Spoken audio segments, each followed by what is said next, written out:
online broadcast network, AFTERBUZZ TV. Over 20 million weekly downloads from over 200 countries and your number one source in after-show entertainment.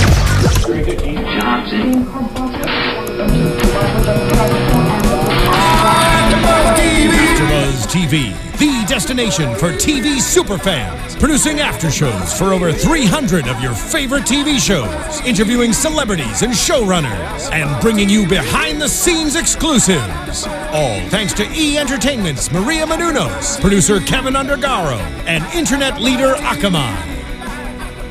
Now, let the buzz begin!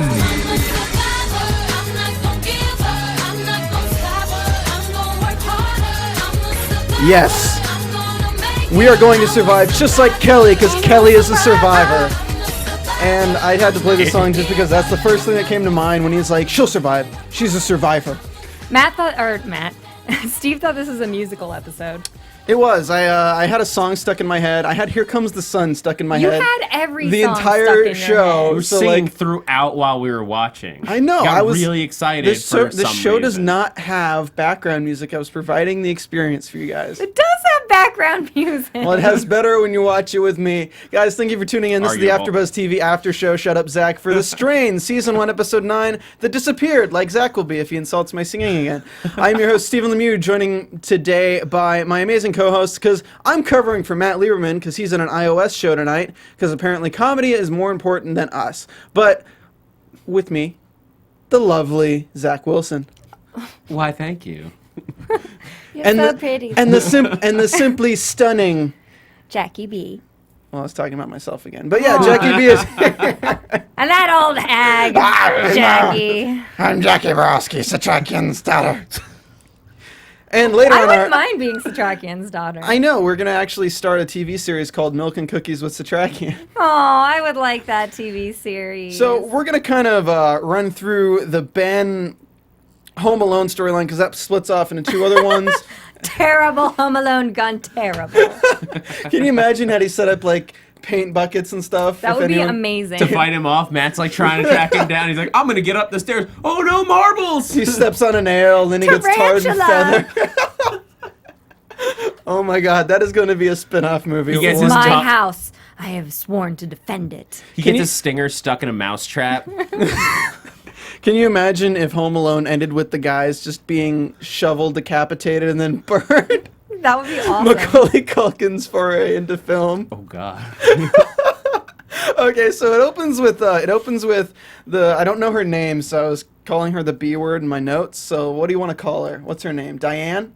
Diane, that's her name. Yes. Starts with Diane dropping Ben off, or sorry, I'm calling him Ben. The actor is Ben Hyland, who we're trying to get on the show. We got to figure out a way to pre-tape it because it's very late for him in the East Coast. He's 11. Yes, he's 11. We're trying to be kind to his age. To his sleep schedule. It opens on Diane dropping Zach off at home, and his mom is not answering her phone. She's like, "I'm mad at your mom, so tell your mom I'm mad at her. Are you sure anyone's home?" It's like, "Oh no, there's Matt. Everything's good." Because he saw a shadow. He saw a move shadow by. move and a piece of curtain flutter. But I'm like, that looks like a prowler to me. But Diane, you are irresponsible. In all seriousness, like, if you didn't know everything that was going on and you assume that your stepfather, boyfriend, whatever is there, and you see somebody walk by a window, you're going to assume it's him. You're not going to think it's weird. Okay, let me tell you about children.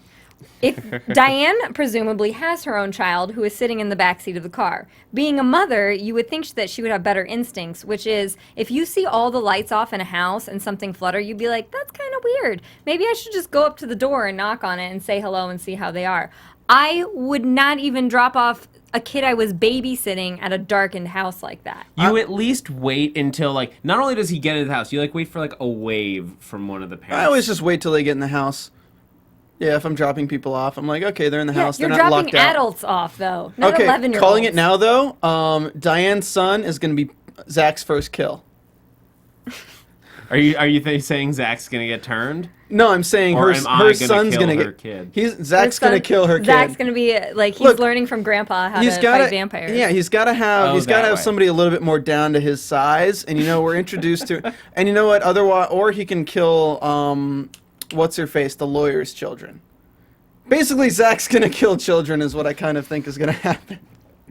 I mean, what if his first kill? What if he just takes down the master first try? It's just that would be pretty got badass. nowhere to go but down after that. I am no man into the master's face, Lord of the Rings style. So the stuff's all flipped over, and the bread truck pulls up, and they're like taking their sweet time because they apparently don't know that that Zach's being chased off by Matt, who's been turned, lost a lot of hair. That really happened quickly. He's trying to get Ben, except.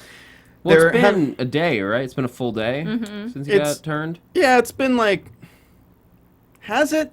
I thought it was because it's that he same said night. Well, no, because when he talks to Satrakian, he was like he didn't come home last night. So I feel like he was turned the night before when he was late at work. Oh, has it already been a whole day and night? Like, because we left off.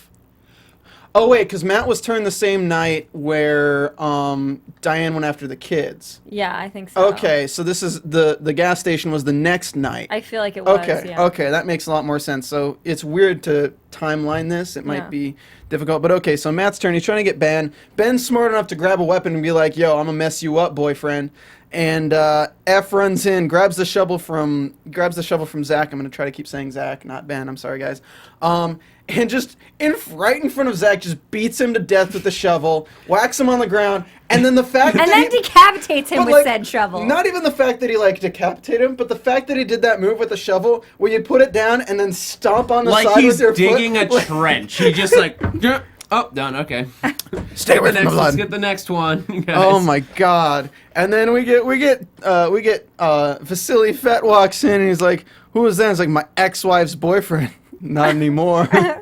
There were so many and I've said this about shows with supernatural elements before. I've said this. We do Sleepy Hollow. I've said this on Sleepy Hollow, where if you have a show that has some unbelievable things going on, you have to insert humor onto it. You have to make fun of how absurd it is. Yeah, because if you're taking it way too seriously, then the audience is like, oh, come on. But you want to bring the audience into you. So if there are people, if you have characters like, this is why I feel they have a character like Fett there, who's able to be the audience where he makes fun of those things. And so the audience is like, we're right there with you.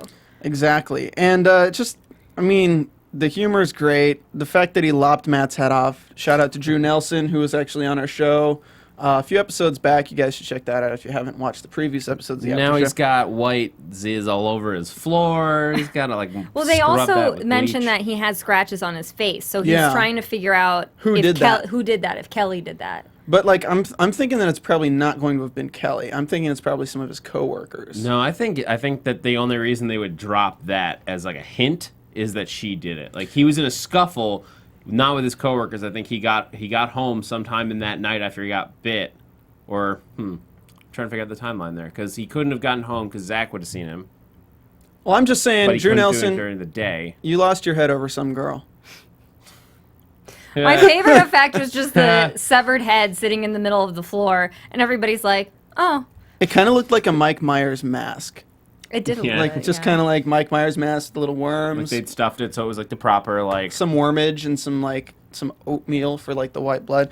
So Chistrakian walks in, wants to search the house. F says if the wife is turned, they won't do anything with Ben here, and Hacker Dutch is just looking for some booze. Oh yeah. So F and Ben are talking, F and Zach are talking about the epidemic. And he mentions Matt has a scratch across his face from another fight because he asks Zach if he had done that, and Zach says no. And Satrakian's like, let's get Zach out of here so we can burn Matt.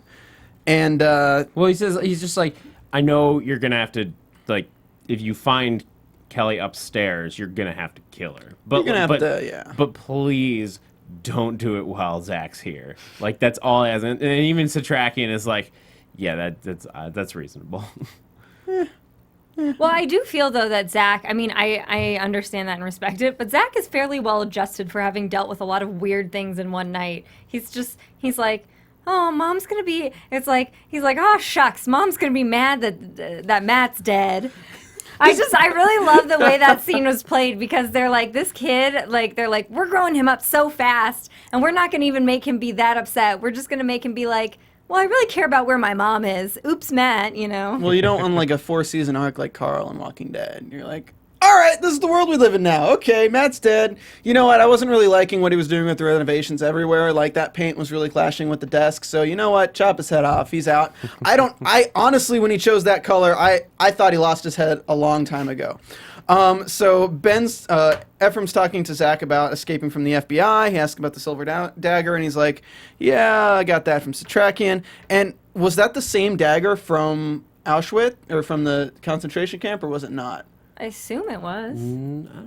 I don't think he kept that dagger from the... Well, he tied it to his ankle, and we never saw him use it. No, he pulled it out on the master, and when the master grabs his hands, he drops it. You can hear it drop. I'm sure he kept it, though. But how? He wouldn't even been able to pick it up. He was scooped it like that. Like this. Like... Okay, you're missing some... YouTube listeners, you're missing some amazing attempts at being his... So they're gonna send Zach to Satrakian's pawn shop so they can stay and fix the place up. Air quotes, air quotes, air quotes. And I do like that we've set up now a safe house, because on a show like this where you have kind of like a post-apocalyptic terror going on, you have to establish a place where we can have everybody convene and kind of regroup, and they've set it up as the pawn shop. So we get a scene between Vasily and Nora where Vasily just tells her we'd be dead if we didn't kill Jim the way we did, if you guys did it the way you wanted to. She's being mean to Dutch, and let's see. Vasily asks, how were you going to handle it? And she's like, somebody who loved him should have done it. Is that Nora? Yeah, and he's like, but you wouldn't have because you couldn't have done it. And he says, I can't teach you how to be a human being. And they're like, all right, well, let's go to the pawn shop to plan. Next, F is trusting Satrakian with Zach, and then Ephraim is trusting Satrakian with Zach. I can hear you just fine. And Dutch says seeing Jim die hurt her too. So they drop Dutch off at her home, and Fett walks her to her door. Fett's sitting there in her apartment like a guy who doesn't know whether they're going to do anything, or like he's just kind of, he's like scoping out the mood. Have you ever been in that position, Zach? Why are you coming right at me? Because you're the only other guy on the panel right now. Yeah, but maybe I've been in that position where I'm like, this person wants to do me, and I just want to go to bed. No, but I don't mean. Well, you mean that's the opposite end of it. But like from a guy, like you go back to a girl's place and you're just kind of like, I don't know what the signals are. Just gonna sit here and wait it out to see where it goes. I mean, I would say on a night like that, it's probably pretty hard to read signals, as she is just dealing with having seen a lot of death. And you don't know what else is going on. And then she's like, "Oh, me and her were close, yeah, like close." She's also like basically throwing the lesbian thing in his face, being like, "I'm pretty much a lesbian, so don't even try anything." And then she goes for her laptop though, and like finds out that her lesbian lover has screwed her over. Totally not screwed the good way. Nikki's the name of the girl. Yeah. See, the thing I don't understand though is like we had in the last episode they established that these vampires are like you can't just go out to the bread truck or go out to wherever, like they had to seriously fight them. But Nikki manages to just run through them like wow. It's because they were still so focused on Satrakian at that point. Yeah, under the master's control, they were hyper focused. That they looked at her like, oh, we can kill her, and then she gets by, and they're like, well, we got more important things to worry about. Yeah. Maybe. I wonder if she was turned though when she stole that stuff, because there's a stage where you're like still cognizant of things. I could make a really, really poor taste joke right now, and I'm not going to. So they took the laptop, they took all the money. All the while, Vasily's talking about like she's like, blah blah blah. We were closer friends. Like that's why I don't have friends. We were. What did she say again? That he was like, that's why I don't have. He's like, roommates. Well, first it's roommates. Yeah, first it's roommates, and then she says we were more than roommates, and then he says that's why I don't have friends. So meanwhile, we got Zach crying in the bread truck, which sounds like a bad emo album. Crying in the bread truck. So I want that to be a song, and Steve will write it when he writes the musical of The Strain after tonight. Zach crying in the bread truck is the first song. I want it Zach on my desk by Monday. Oh my god! And for some reason, what comes to mind is that say baby and she got me red-handed, crying in the bread truck. What's the tracky? That's the song that I'm thinking of it too. And then Zach's like, it wasn't me.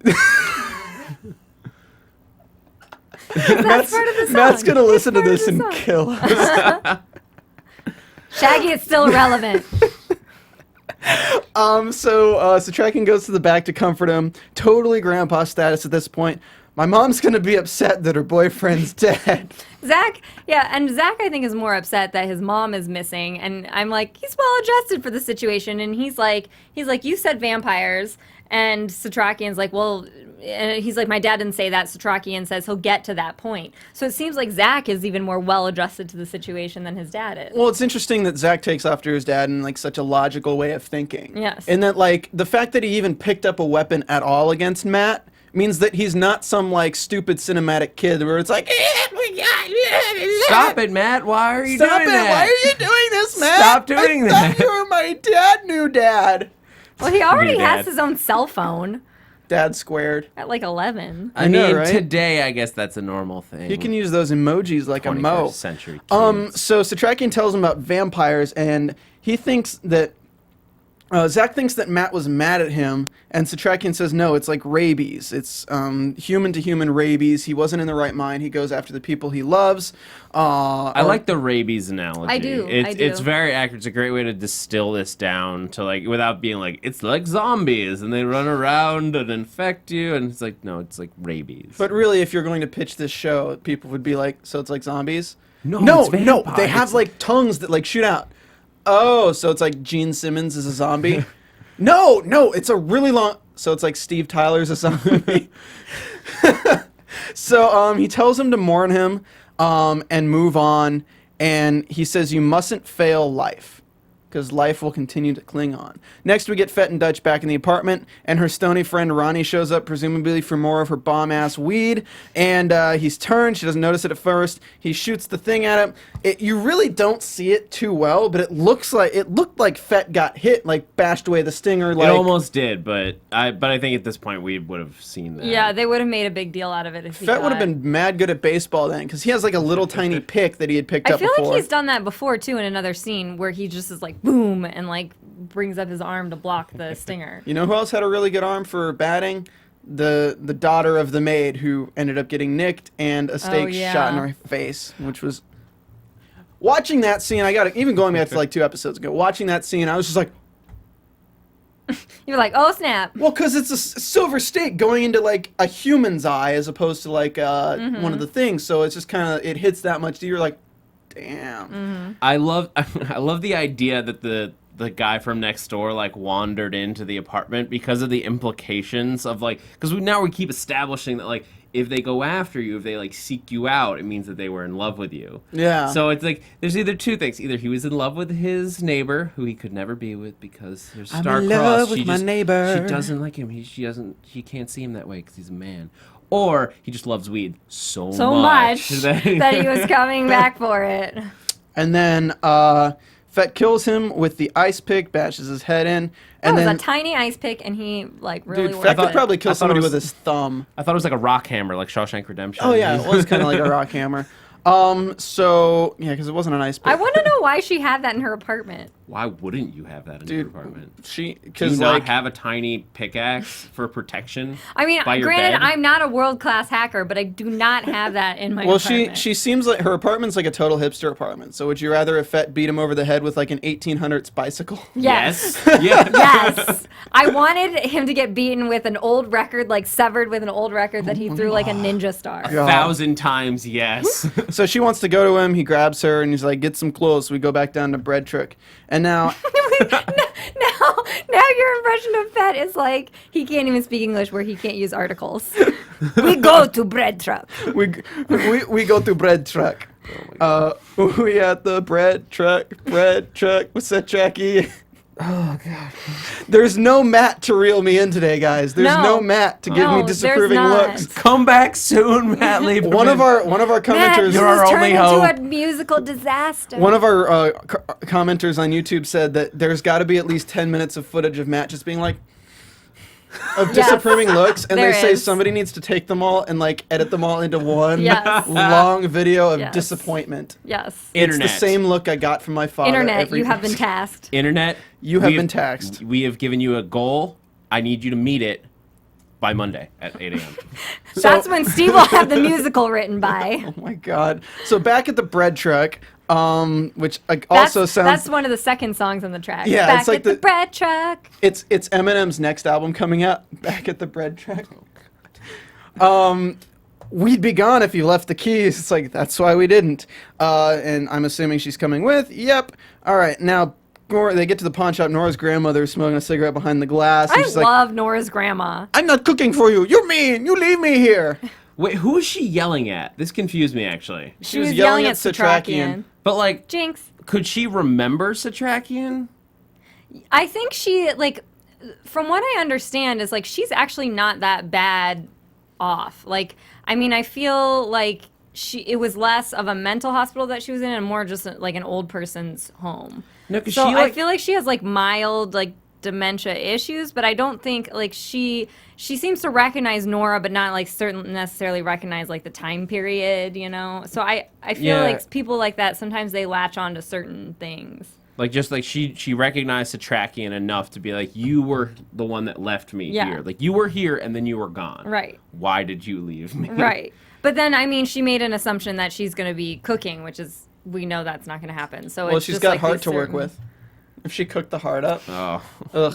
So they go downstairs. Dutch has all the bread. Satrakian sits Zach. All the bread. All the bread. I remember that. That was like one of my favorite things because it's like, yeah, she does need to take that bread because they need the Yeah, why wouldn't- reservations, but she's just like, yeah, got it all. Nobody has, what is it, celiac disease in this truck. Yeah, let's hope that's Satrakian sits Zach down with a book to explain like the vampires and things like that. And Fett talks to Satrakian about how humans are helping the vamps, with Dutch in the background like, awkward. She's finally piecing it all together. Like, Yeah. this is not I unrelated. played a part in this. Well, Like- I do like the use because, and again, I've only read the first book, so Dutch might be a character later on in other books. But as far as the first book, she is not a character, and I like the use of this character as bridging the gap between finding out that Palmer is involved, finding out that Eichhorst is related to Palmer, and this is how it's like being funded because they haven't connected all these pieces to be able to find the master, and now they know, they have an idea of how that puzzle fits together and how they can now find the master. So Satrakian talks to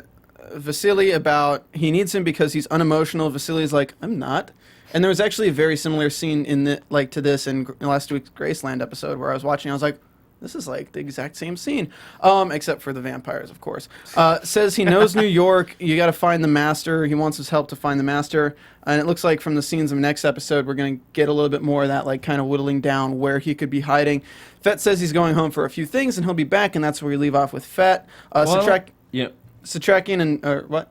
I just like the Satrakian's like, he's like actively like, all right, I know what to do with these people. Like now I have a team. Yeah. And I'm going Da, to. da, da, da. I do like that as part of this team, though. He basically sits Zach down because Zach is clearly a precocious child. He's smart. And he sits him down in front of all these vampire books, and he's like, you learn that. And I'm like, way to go. Give the kid a task. He can be the research person. Start studying, child. Look it up. But he's got that, and then he also tasks Dutch, and like they sort of like cut away from it. But she's like, She needs he to asked her restart like, the internet. could Well, you? that's could the you- scene we're getting into right now. Okay. Yeah, so he's talking to Dutch, and he talks about how this internet and cell phones are all part of what's going on. And she asks him about Eldritch Palmer, and we learn that he knows of Eldritch. He's one of the most powerful men in the East Coast or in the United States. And The world.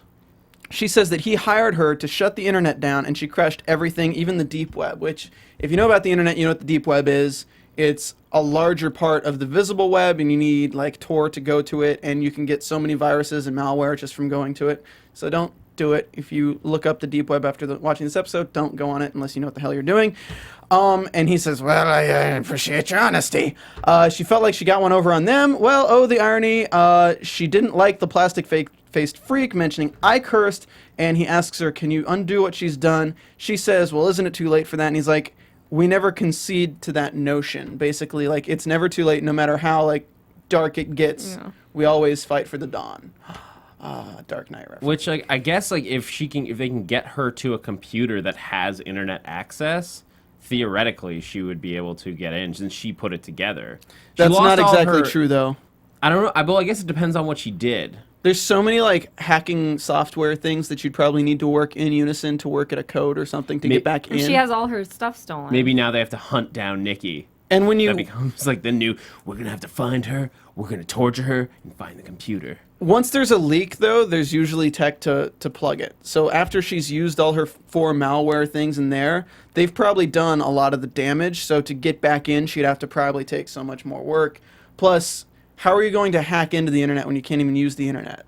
Yeah, well, that's what I mean. Like, if they can find a connection, maybe they go to, like, they bust into one of the hubs that she, like, got into. Maybe. Like, break into Verizon and just, like, plug right into the network. Stoneheart? Verizon. Verizon, the place for all your hacking needs. Can you hear me now? Neither can I. All right, and now, our next segment, Milk and Cookies with Satrakian. Love it. Here's your cookies. I'm going to give you some milk, too. I love the juxtaposition of, like, craggly old, like, vampire fighting grandpa with teaching Zach the ropes. And they, like, cheers glasses. He's like, to life. And then Satrakian mentions your father might have something he's got to do. It might be tough for him to do. And he's, like, talking about killing Kelly, the kid's mom. And he's like, oh, wait, we didn't tell you about that. Okay. Ooh. Touchy, touchy. So now we cut back to F and Nora at the house. Effing Nora. Effing Nora. Effing Nora. But literally, F is F and Nora. He's about to be effing Nora, but you know how you can... I don't know how to segue into iTunes from that. Speaking of effing... If you enjoy mentally effing Nora as well, you probably enjoy this podcast, which is AfterBuzz TV's The Strain Podcast. How can you support us in your mental effing of Nora? How can we do it, Zach? Go the F onto iTunes. Go the F onto iTunes, rate us 5 stars, subscribe, and leave us a comment, because lots of people... Everybody's doing it. Everybody's doing it. Peer pressure. We're your peers, and we're pressuring you to go onto iTunes. I had such a good segue instead earlier, of peer too. pressure, you could just be nice and go on there and say nice things. Don't Either way, be a Diane. like it. Don't be a Diane. Don't be a Diane. Go on iTunes if your internet's working. We have from Alacrin Kali. Awesome, 5 stars. Awesome podcast. I dig how they dissect the episodes, but who the hell is this vampire group? I still need to catch up in the podcast. I still miss Almost Human. Aw. The Strain panel is the greatest by Literature Lady 22. This show is great. We all know that, but everybody might not know is that there's an AfterBuzz panel on The Strain that is so rockin'. I love it. I hope this show and this panel go on forever! Aww. All right, great podcast by HRod6699. Awesome show, awesome podcast. Wrote just for the shout out. HRod6699. Oh my god. And have you guys seen this one? No. I guess not. I haven't looked All right, lately. so by BMac814, and in parentheses it says, you must sing this like Destiny's Child. His comment is, say my name. Say my name, when no one is around you. Baby, say I love you. This is appropriate for the musical Say my name, episode. say my name. The podcast is entertaining too. The podcast is entertaining too. By 5 stars. Shout out to you, BMac814. Oh my god. Thanks for the comments by some weird blonde lady. Oh, that's me. I'm just thanking people for comments. There's no use for that. Yep, and you talk about Drag Race too. Speaking of Drag Race, Diane again. No, I'm just kidding. Great recap by Love Justified. Love the recaps. This is one of the few shows on TV that gives me nightmares. You spelled nightmares wrong, but still watch. Great panel insight. Thank you. I'm such a dick sometimes. Sometimes. It's okay with me if you spell nightmares wrong. And then Evolving Beautifully by Melly1621. Tonight's podcast was very special. The dynamics were great. I don't want to offend any missing hosts, if any. Jackie, you suck. But I enjoyed... You should stay off the show. I enjoyed tonight's podcast more than any other episode on AfterBuzz TV. I have to agree with one of the hosts when he said that not the whole city has felt the alarming crisis yet. They're only feeling down because they lost their Wi-Fi. If I were an advertiser sponsor, I would jump on this one. Great job, guys. And then I think I already gave out the shout out to Gigi Bean 13 last week. Yeah. Woo, thanks, guys. I feel like It's a lot of comments. We do need to just make one announcement, like Yes. plea, I guess you no could say, spoilers. on YouTube, because you can talk about the show on YouTube, you can get into conversation with us, with our friends, but please, if you're going to comment, don't drop any spoilers from the books, from future episodes, anything that hasn't aired yet. Don't talk about it there. That should be a spoiler-free zone. I ban you from the channel if you post spoilers, and I'm not even kidding. I'm a producer here. I got that power, so...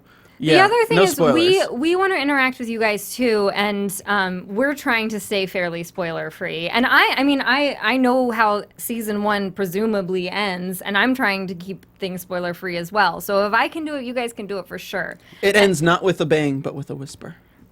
Whimper, I think it Yeah, is. we can't go on to YouTube and talk to you guys if you're going to drop spoilers. Yeah, we really want to. We want to be on there discussing things right with you guys. So, and it's hard for other fans too who want to keep spoiler free. I've noticed that as well. It's like they want to comment, but then they read spoilers. So Isn't Say My Name Destiny's Child too?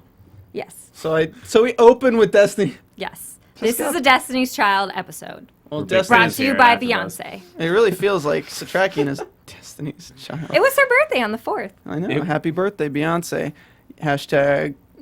I woke up like this. Satrakian All right, F and was Nora at the destined. house. They're rolling the body up. They dump it in a dumpster. I think it was a planter?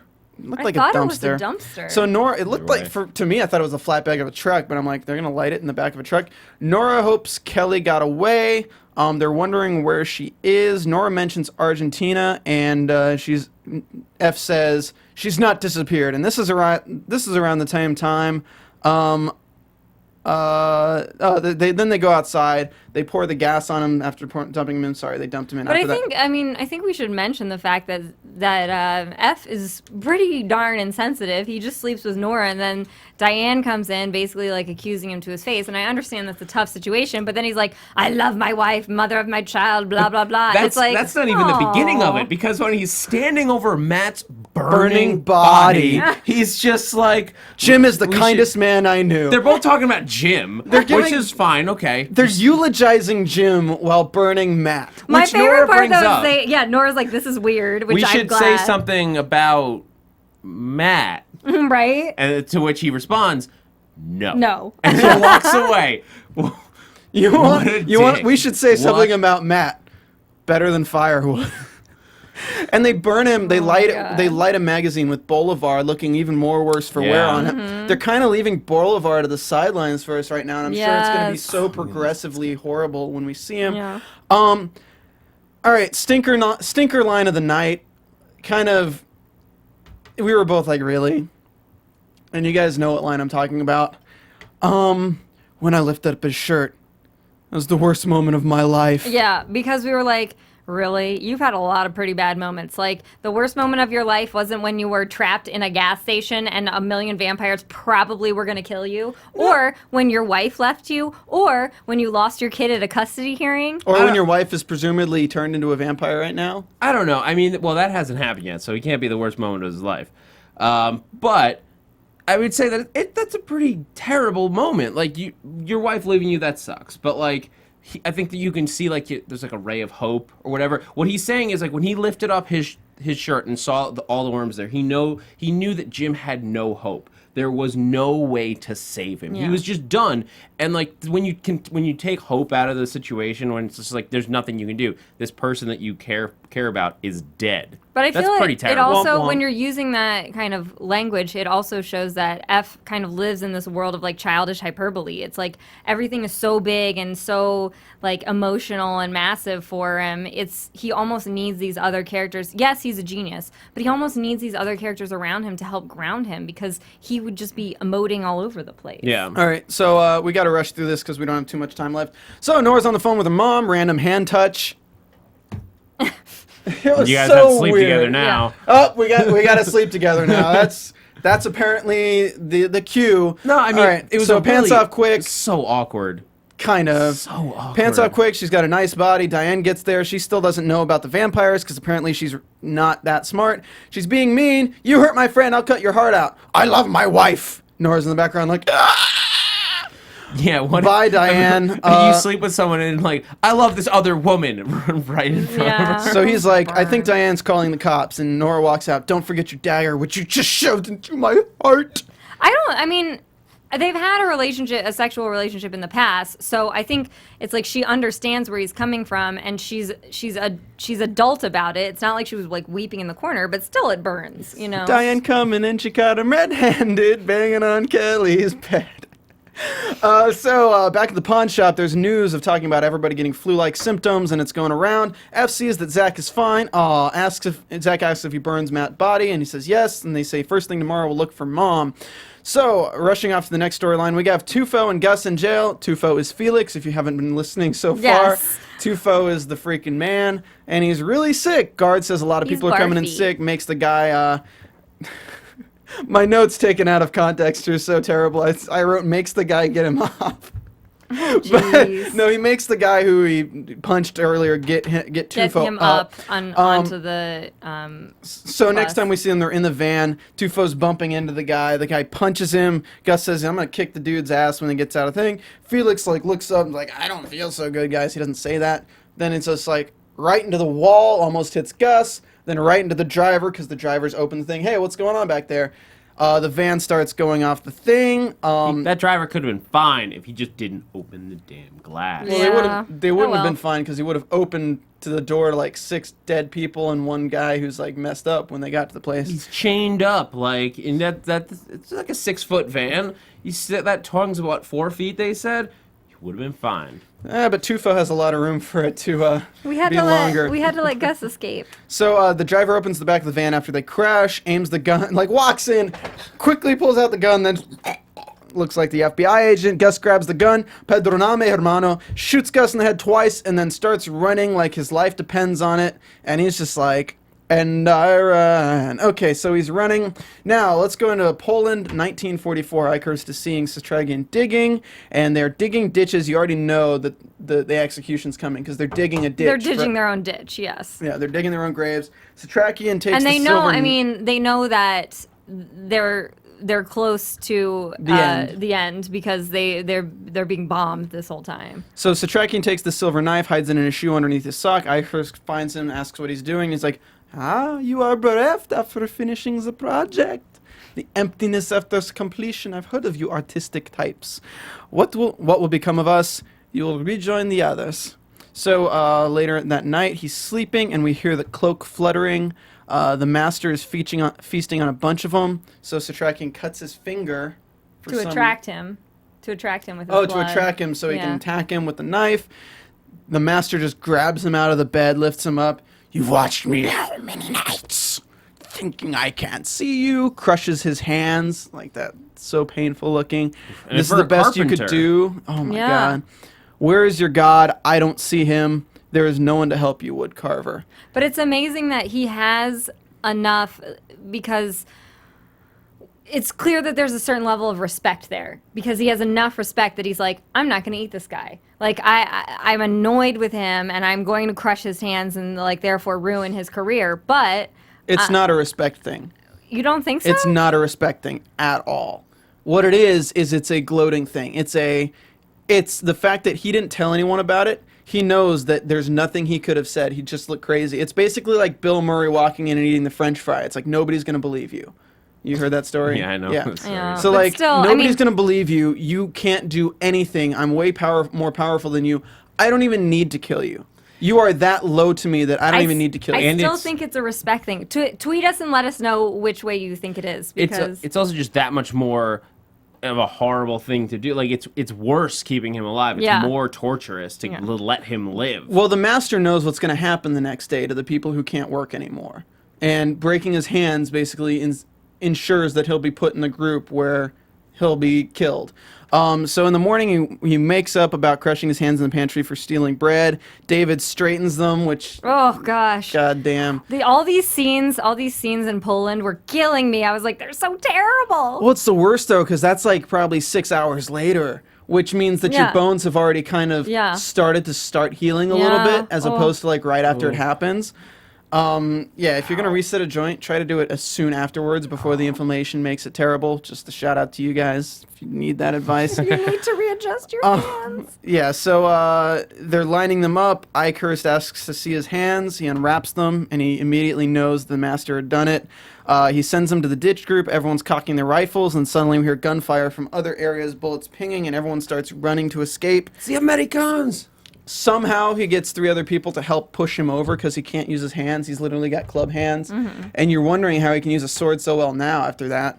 Probably only because he did it so quickly after And he has years of practice. Yeah, that's true. Yeah, I mean, as long as he can get like the motion back, it's not as much like the finesse. No. It's not like he couldn't carve wood the same way ever again after that. Oh, I'm sure not.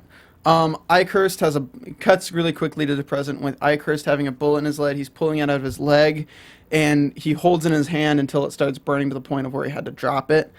Kind of like reminiscing on pain. So like that kind of leads us into where we see him get turned because he's kind of thinking of the time when he was human and could feel pain on a regular basis. I think that's also a sense of like meeting, like staring your demise down in the face. Like this thing could have killed me if it were more or something like that. So it's meeting that object head on that could kill you, and then just saying, no, I have power over you. So he back to Poland. We see Ikehurst escaping the camp. He's wearing a hat that looks oddly similar to Satrakian's hat that he always wears, and he's got a Luger in his hand. I think coincidence. Yeah, probably. He finds a huge shelter dugout, lights That candles. has Bolivar candles in it. That's another situation where I was like, who is upkeeping this thing? Like, is he going to the woods every so often to like make sure the candles are arranged in this thing? Oh, I'm sure. Well, I guess the master. If the master commanded it, the master it's not. really likes candles. Well, they can't put electricity back there because then people would know about it. Yeah. You have to put candles out for lighting, and the coffin's back there, so he's obviously been going back and forth. So he looks at the coffin, cuts away, and then he cuts back, and he's really sweaty. He's drinking heavily. He's crying, which is the only real time where we see him showing emotion other than rage. When he's Because his god has forsaken him. His god, this vampire god. So why have you forsaken me? The candles are blowing about. The master's green eyes show up. His hand has 2 rings on each hand. I thought his eyes were red. I'm colorblind, by the way. He's got gigantic Great. hands, really long fingers. I've done everything you asked. Yes, Ikehurst. I'm ready. Then it is time. Takes his hand, slices his hand up down the wrist. That's not I thought he frightening. was going to crush my hands, and then I was scared. And then he takes his own hand, cuts his own thumb open, and then just like leaves his thumb worm to go into his arm, and sends it into Ikehurst, and he's like going around like this, like his head is like in a trance of some sort. I think it's more like I saw it as like euphoria. Like it felt so pleasurable to him that his eyes were rolling back. Well, I guess he was transmitting his DNA into another person, so yeah. That's how I took it. Vampire sex. Yep. Essentially. Yep. I think. And this is I figure different- that's what he has to do to make like the intelligent, the cognizant, chosen yeah. ones. Because there's got to be some difference in the way, so it has to be like a single worm, like direct from the master. This one looked longer. He was I think. probably controlling the worm like this. It was probably him controlling the worm and telling it what it actually has to do, as opposed to taking over his entire body. Yeah. I don't know. So before we get into predictions, we got about 5 minutes before we got to wrap up. The face. Are we talking? We got to talk about what the master looks like out of its hood. Zach, you go first. I gotta be straight up. I was disappointed. I thought it looked kind of Muppety in a way. Like, whereas like He looks like Chunk from Goonies. Not Chunk. Who's the bad guy? They're not the bad guy. The big guy who's the Baby Ruths. That's I thought that was Chunk. That was Chunk. Yeah. I hadn't thought about that, but yeah, kind of. It's just like I get that it's practical effects that they like really did a makeup job, and it's a heavy makeup job, but. This Churgoy like looks so like the regular ones running around the streets. Terrifying. Look so much more scary. I thought the master was gonna have like ooze from his like pores like the regular vampires do. It just didn't look menacing. It looked like the creature from the lagoon. Like, what is that famous movie called? Creature from Black the Black Lagoon. Lagoon. Creature from the Black Black Lagoon. Lagoon. It looked like Black Lagoon mixed with, what did I say it was mixed with? Oh, I don't remember. I don't know. Oh. I liked that. But yeah, the Goonies thing kind of. Chunk, yeah. The profile shot was pretty creepy. Yes, You have the nose like there's no caved nose. in. That was freaky from that side. But just from the front end, like that reveal was underwhelming. I think never show it from the front again, because from the side it looks great, from any other angle, but from the front, it just looks. You know what it looks like? It looks like the really dumb-looking one from Toy Soldiers mixed with Black Lagoon, like the toy. I have this theory that when you've created an aura of mystery around the master. So we've been building up and building up and building up. What does this master look like? He's hooded and he's flying around and he's so creepy. And because a lot of like old horror films give you the power of suggestion to play with whatever is terrifying in your own mind. So for each individual person, terror is different. So when we have the ability to fill in the blanks as to what terrifies us, we can imagine all sorts of things. So when his hood was down, he's flying around, we can all imagine what the scariest image is to us. And that's why I think no matter what they had, somebody or some people are bound to be a little disappointed, because it's like, well, now they've shown you what the creator's idea is, and it's never going to be as scary as everybody's individual terrors. He looked like an orc from Lord of the Rings, but like kind of They were an extra. an extra. like the ones that You are get the like poor man's 50 makeup. yards in the background, Yeah, so like you don't have to do a lot of work on them. Yeah, it's the problem with it is it doesn't look intelligent. I think you're right. I think that's part of it, It's too. that if it was like a lumbering mass that like had power to just rip someone in half, but it was stupid, like intelligence-wise it was stupid, I think it looks perfect, because it reminds me of like Lenny from freaking Of Mice and Men. Like it's a big, stupid, dumb hulking thing. But like... Well, it also doesn't make sense to me that it's like missing its nose, but its like lips are like big and like gigantic lips. They're like Well, Lisa Rinna lips. It just doesn't It's make one of the any sense. monsters from Space Jam. Oh God, it is. Oh my God, he came down from Space Jam and then just stayed and starts like using its tongue to turn people into it. Well, its nose is like a bat's, and I get Yeah. that analogy. And the ears where are it's like 'cause it's like bat-like. turned in. Yeah. Yeah. All right, guys, tell us what you thought. Tell us what you think of the Master's face. The profile looks great. Just front on. No. Retcon, guys. Maybe Retcon. they'll like pour some acid or something on it, or like throw boiling silver on it and change it in such a way that like half of it's melted off and it'll look really cool. Hopefully like that, but let's go ahead and get into predictions. Tell us what you guys think of the Master. I, for one, I love this show, your but I was AfterBuzz disappointed. TV. Maybe he looks scarier today in modern day. Like he's got some like scars and gruesome stuff's happened to him, and it's like That would be cool. 40s. Yes, that would be cool. That would be cool. That And would be then cool. maybe Ikehurst had been the one to like kind of mangle him if we see something like that. All right, so scenes we see Mom, they're tracking Kelly by her phone. We see that a homeless woman has the phone, and we see Matt attacking Kelly. So really next episode's going to be very based on finding Kelly. F's wife. Yeah. Yeah, which it seems like the thing you should probably do. Yeah. Should probably get to it.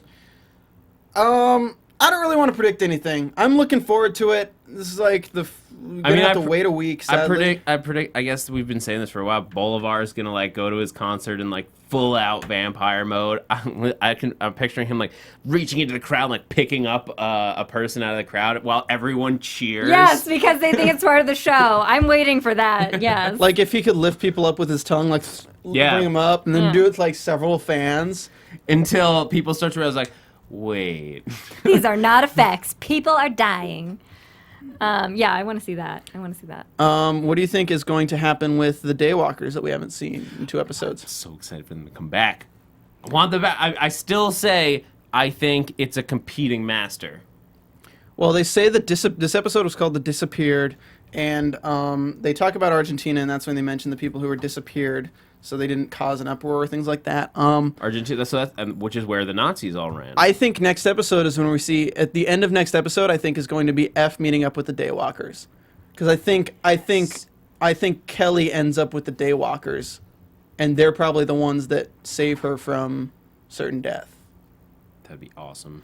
Thank you All so right, much. I can't make predictions. Yeah. Thank you so much for can't. tuning in, guys. This has been the Strain After Show here at AfterBuzz TV for Season 1, Episode 9, entitled The Disappeared. I've been your host, filling in for Matt Lieberman. You can find Matt and all his SourceFed videos on Twitter at Matt Lieberman or at, MattLieberman.com. No, youtube.com/Matt Lieberman. And you can find me on Twitter at Stephen Lemieux, StephenLemieux. Starting Sons of Anarchy here this week on Tuesday, MasterChef with Zach Wilson on Monday, as well as the season finale of Graceland on USA this Wednesday at 9 p.m. We have 2 of the actors from the show and the creator himself probably coming back to visit them. Creator hasn't met the actors from the show yet, which is going to be really cool. Kind of a reunion at our studio. Where can we find you guys?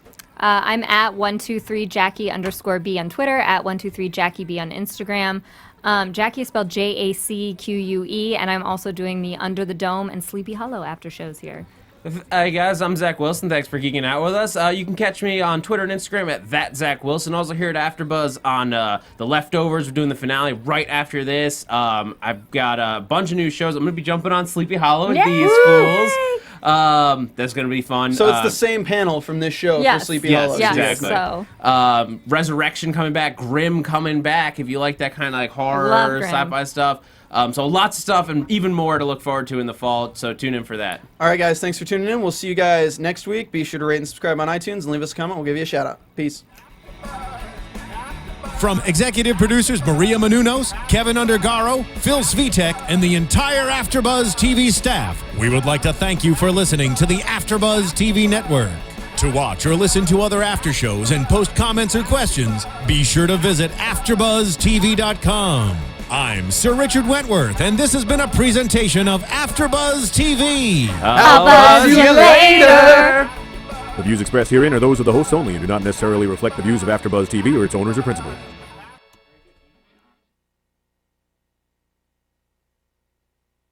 Thank you for watching AfterBuzz TV on YouTube. For more of your favorite after shows and interviews, subscribe to our channel here, and be sure to share your opinion on the episode in the comment section below here. We'd love to see what you guys are buzzing about. Thanks again. Buzz you later.